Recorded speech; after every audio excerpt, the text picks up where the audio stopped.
ಸಮಭಾವದ ಪ್ರಜಾಸತ್ತಾತ್ಮಕ ಗಣರಾಜ್ಯವನ್ನಾಗಿ ರಚಿಸಲು ಮತ್ತು ಅದರ ಸಮಸ್ತ ನಾಗರಿಕರಿಗೆ ಸಾಮಾಜಿಕ, ಆರ್ಥಿಕ ಮತ್ತು ರಾಜಕೀಯ ನ್ಯಾಯವನ್ನು ವಿಚಾರ, ಅಭಿವ್ಯಕ್ತಿ, ವಿಶ್ವಾಸ, ಧರ್ಮಶ್ರದ್ಧೆ ಮತ್ತು ಉಪಾಸನಾ ಸ್ವಾತಂತ್ರ್ಯವನ್ನು ಸ್ಥಾನಮಾನ ಹಾಗೂ ಅವಕಾಶ ಸಮಾನತೆಯನ್ನು ದೊರೆಯುವಂತೆ ಮಾಡಲು ಮತ್ತು ವ್ಯಕ್ತಿ ಗೌರವವನ್ನು, ರಾಷ್ಟ್ರದ ಏಕತೆಯನ್ನು ಹಾಗೂ ಅಖಂಡತೆಯನ್ನು ಸುನಿಶ್ಚಿತಗೊಳಿಸಿ ಅವರಲ್ಲಿ ಮಾತೃತ್ವ ಭಾವನೆಯನ್ನು ವೃದ್ಧಿಗೊಳಿಸಲು ಶ್ರದ್ಧಾಪೂರ್ವಕ ಸಂಕಲ್ಪ ಮಾಡಿರುವುದಾಗಿ ನಮ್ಮ ಸಂವಿಧಾನದ ಸಭೆಯಲ್ಲಿ 1949ನೇ ನವೆಂಬರ್ ತಿಂಗಳ 26ನೇ ತಾರೀಖಾದ ಈ ದಿವಸ ಈ ಮೂಲಕ ಈ ಸಂವಿಧಾನವನ್ನು ಅಂಗೀಕರಿಸಿ ಅಧಿನಿವೇಶಿ ಅರ್ಪಿಸಿಕೊಂಡಿದ್ದೇವೆ. ಭಾರತ್ ಮಾತಾ ಕಿ ಜೈ. हाथ नीचे आराम से बैठ जाओ.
ಸೊ ಇಲ್ಲಿ ಈ ಭಾರತ ದೇಶದ ಸಂವಿಧಾನದ ಈ ಪ್ರಸ್ತಾವನೆಯಲ್ಲಿ ಅಡಕವಾಗಿರುವಂಥ ಮೌಲ್ಯಗಳು, ಸಂವಿಧಾನಿಕ ಮೌಲ್ಯಗಳ ಬಗ್ಗೆ ಹೇಳೋದಾದರೆ ಮೊದಲನೇದಾಗಿ ಸಮಾನತೆ.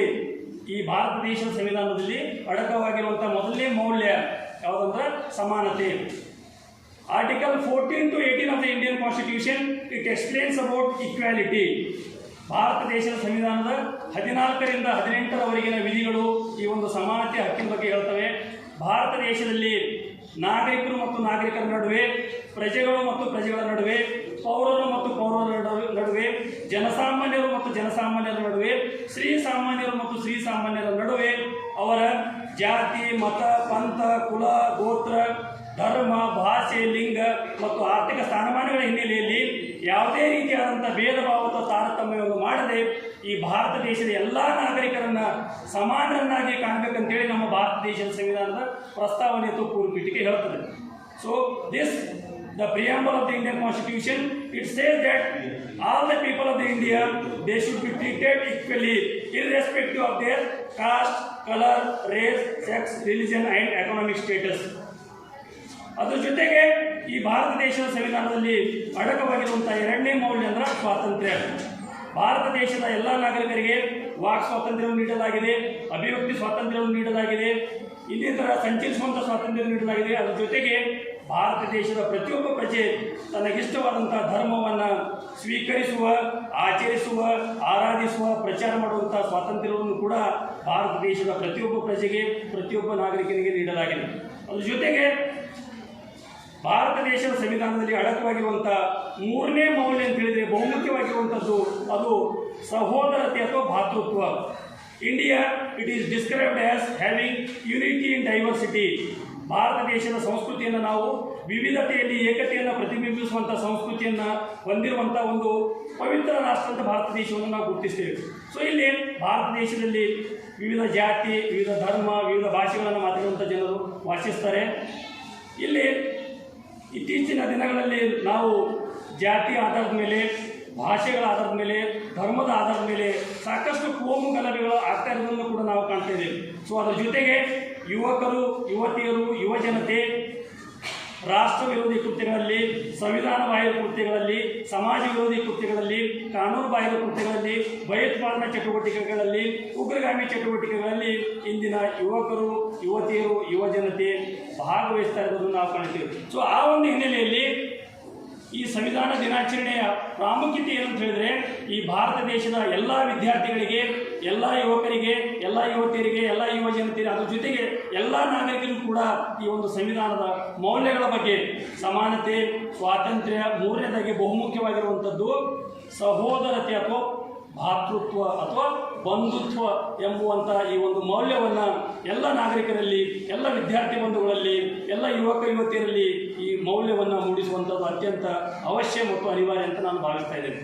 ಹೆಸರನ್ನು ನಾನು ಹೇಳ್ತೇನೆ. ಅವ್ರ ಒಂದು ವೇದಿಕೆ ಮೇಲೆ ಪ್ರಾಚಾರ್ಯರಿಂದ ಸನ್ಮಾನ ಮತ್ತು ಸರ್ಟಿಫಿಕೇಟ್ ಅನ್ನ ಪಡಿಬೇಕು. ಅಲ್ಲಿಂದ ನಾವು ಆ ದೇಶದಿಂದ ಈ ದೇಶದಿಂದ ತಂದು ಅಫ್ಕೋರ್ಸ್ ಇರಲಿ, ಎಲ್ಲರ ಹತ್ರ ಇಷ್ಟು ನಾಲೆಜ್ ತೊಗೊಂಡು ನಾವೊಂದು ಪರ್ಫೆಕ್ಟ್ ನಾಲೆಜ್ ಮಾಡ್ತೀವಲ್ಲ, ಅದು ಬಹಳ ದಿವಸ ಇರ್ತದೆ. ಅದಕ್ಕೋಸ್ಕರ ಇಡೀ ಜಗತ್ತಿನಲ್ಲೇ ಅತಿ ಶ್ರೇಷ್ಠವಾದಂಥ ಕಾನ್ಸ್ಟಿಟ್ಯೂಷನ್ ಯಾವುದಪ್ಪ ಅಂತಂದರೆ ಇಂಡಿಯನ್ ಕಾನ್ಸ್ಟಿಟ್ಯೂಷನ್. ಭಾರತದ ಸಂವಿಧಾನವೇ ಬಹಳ ಶ್ರೇಷ್ಠವಾದಂಥ ಕಾನ್ಸ್ಟಿಟ್ಯೂಷನ್. ಅದು ನಮಗೆ ಲಿಬರ್ಟಿ ಅಂತ ಕೊಟ್ಟದ್ದು ಮೇನ್. ಅದು ಕೊಡಬಾರ್ದಾಗಿತ್ತು ಅನ್ನಿಸ್ತದೆ ನನಗೆ. ಈಗ ಲಿಬರ್ಟಿ ಕೊಡಬಾರ್ದಾಗಿತ್ತು. ನೀವೇನು ಬೇಕಾದ್ರೆ ಮಾಡ್ಲಿಕ್ತಾ ಇರೋದ್ರಿ, ಹಂಗಲ್ಲ. ಲಿಬರ್ಟಿ ಅದನ್ನು ಸದುಪಯೋಗ ಪಡ್ಕೋಬೇಕು. ಸ್ವಾತಂತ್ರ್ಯ ಅಂತಕ್ಕಂಥದ್ದು ಸದುಪಯೋಗ ಆಗಬೇಕು ಹೊರತು ಅದು ಅನ್ಯಥ ಆಗಬಾರ್ದು. ನಾವು ನೋಡ್ತಾ ಇದ್ದೀವಿ, ಎಷ್ಟೋ ಜನ ಕೇಸ್ಗಳಲ್ಲಿ ನೋಡ್ತಾ ಇದ್ದೀವಿ, ಎಷ್ಟೋ ಕ್ರೈಮ್ಗಳನ್ನು ನೋಡ್ತೀವಿ ದಿನಾಲು.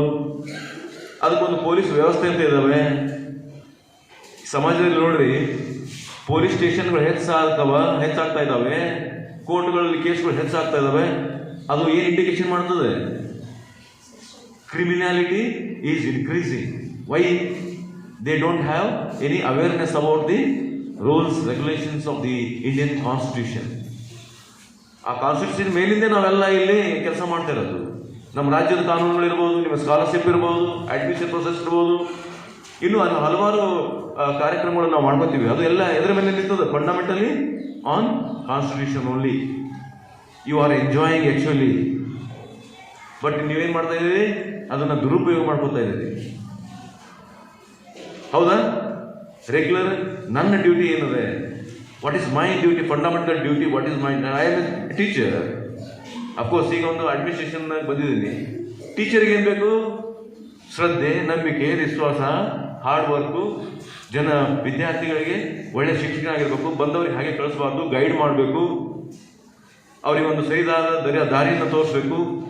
ಕೆಟ್ಟ ಯೋಚನೆಗಳು ಅಥವಾ ಕೆಟ್ಟ ಸಂಪ್ರದಾಯಗಳನ್ನ ಫಾಲೋ ಮಾಡ್ತಿದ್ರೆ ಅವರನ್ನು ತಿದ್ದಿ ಹೇಳಬೇಕು, ಅವರ ಪೇರೆಂಟ್ಸ್ಗೆ ಹೇಳಬೇಕು.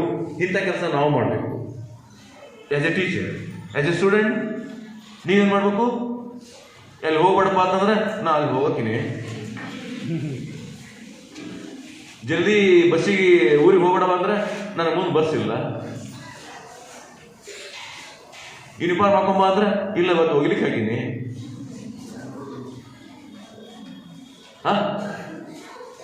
ಏನ್ರಿ ಇವೆಲ್ಲ ಸಿಂಪಲ್ ಥಿಂಗ್ ಅಲ್ಲ, ಸಿಂಪಲ್ ಥಿಂಗ್ಸ್. ಬಟ್ ಅದ್ರ ಇಂಪ್ಯಾಕ್ಟ್ ಏನದಲ್ಲ ಗೊತ್ತಾ? ನೀವು ಅದನ್ನು ಅಷ್ಟು ಮಾತಾಡಿ ಹೋಗ್ತೀರಿ ನೀವು, ಕರೆಕ್ಟ್ ಒಂದೇ ವರ್ಡಲ್ಲಿ ಹೇಳ್ತೀರಿ. ಇವತ್ತು ನಾನು ಯೂನಿಫಾರ್ಮ್ ಹಾಕೊಂಬಂದಿರಿ, ಎಷ್ಟು ಜನ ಅದ ಹುಡುಗಿಯರದ ಕೇಳಿದೆ ಇವತ್ತಲ್ಲಿ? ಇಲ್ರಿ ಇವತ್ತು ನಾನು ತೊಳ್ಯಾಕೆ ಕೊಟ್ಟೀನಿ. ನಿಮ್ಗೆ 2 ಜೋಳ ಕೊಟ್ಟದಲ್ಲ, ನೀವು ತೊಳಲಿಕ್ಕೆ ಒಂದು ಜೋಳತೆ ಕೊಡ್ತೀರಿ ಅಂತ ನಾವು ಒಂದು ದಿವಸ ಕ್ಲಾಸ್ ತಪ್ಪಿಸ್ತೀರಿ ಅಂತ ಹೇಳಿ ನಾವು ಏನು ಮಾಡಿದ್ದೀವಿ? 2 ಕೊಟ್ಟಿದ್ದೀವಿ.